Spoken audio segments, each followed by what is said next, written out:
വെറും 3 ചേരുവകൾ വെച്ചിട്ട് ഉണ്ടാക്കാൻ പറ്റുന്ന ഒരു അടിപൊളി വൈറൽ ബീഫ് റെസിപ്പിയാണ് ഇന്ന് കാണിക്കുന്നത്.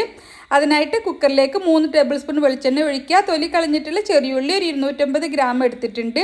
അതിലേക്ക് ആവശ്യത്തിനുള്ള ഉപ്പ് ചേർത്തിട്ട് നന്നായിട്ടൊന്ന് വഴറ്റുക. ചെറിയുള്ളി ആ കളറൊക്കെ ഒന്ന് മാറി വരുന്ന സമയത്ത് നമുക്കിതിലേക്ക് ചതച്ച മുളക് ചേർത്ത് കൊടുക്കാം. 1.5 ടേബിൾ സ്പൂണാണ് ചേർത്തിട്ടുള്ളത്. എന്നിട്ട് വീണ്ടും ഒന്ന് വഴറ്റുക. ഫ്ലെയിം കുറച്ച് വെച്ചിട്ട് വേണം വഴറ്റിയെടുക്കാൻ. ഇനി ഇതിലേക്ക് കഴുകി വൃത്തിയാക്കിയിട്ടുള്ള ബീഫ് 1/2 കിലോയാണ് എടുത്തിട്ടുള്ളത്. ഇനി എല്ലാം കൂടി നന്നായിട്ട് മിക്സ് ആക്കി എടുക്കുക. ബീഫ് വേവാൻ വേണ്ടിയിട്ട് പ്രത്യേകം വെള്ളമൊന്നും ഒഴിക്കണ്ട, ബീഫിൽ നിന്ന് തന്നെ വെള്ളമൊക്കെ ഇറങ്ങി വരും. ഇനി കുക്കർ അടച്ച് വെച്ചിട്ട് നന്നായിട്ട് വേവിക്കുക, സാധാരണ നമ്മൾ ബീഫ് വേവിക്കുന്നത് പോലെ തന്നെ. അപ്പോൾ ഇതുപോലെ വെള്ളമൊക്കെ ഇറങ്ങി വന്നിട്ടുണ്ടാവും. ഇനി നമുക്കിത് കുക്കറിൽ നിന്ന് മാറ്റിയിട്ട് ഞാനൊരു കടായിലേക്ക് മാറ്റുന്നുണ്ട്. വെള്ളം ഒന്ന് വറ്റിച്ചെടുക്കാൻ വേണ്ടിയിട്ടാണ്. ഗ്രേവിയൊക്കെ വറ്റി വരുന്നതിൻ്റെ ഇടയിൽ ഒരു 2-3 തവണ മിക്സാക്കി കൊടുക്കാൻ വേണ്ടിയിട്ട് മറക്കരുത്. നന്നായിട്ടൊന്ന് വറ്റി തുടങ്ങിയാൽ നമുക്കിതിലേക്ക് ഒരു 2 തണ്ട് കറിവേപ്പില ചേർത്ത് കൊടുക്കാം.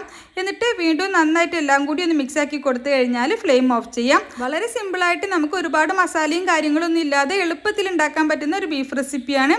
അപ്പോൾ നീർദോശയുടെ കൂടെയാണ് ഇന്ന് കഴിക്കുന്നത്. നമുക്ക് ചപ്പാത്തിയുടെയും പൊറോട്ടയുടെയും പുട്ടിൻ്റെയും ഒക്കെ കൂടെ കഴിക്കാൻ അടിപൊളിയാണ്. റെസിപ്പി ഇഷ്ടമായെങ്കിൽ ലൈക്ക് ചെയ്യാൻ മറക്കരുത്.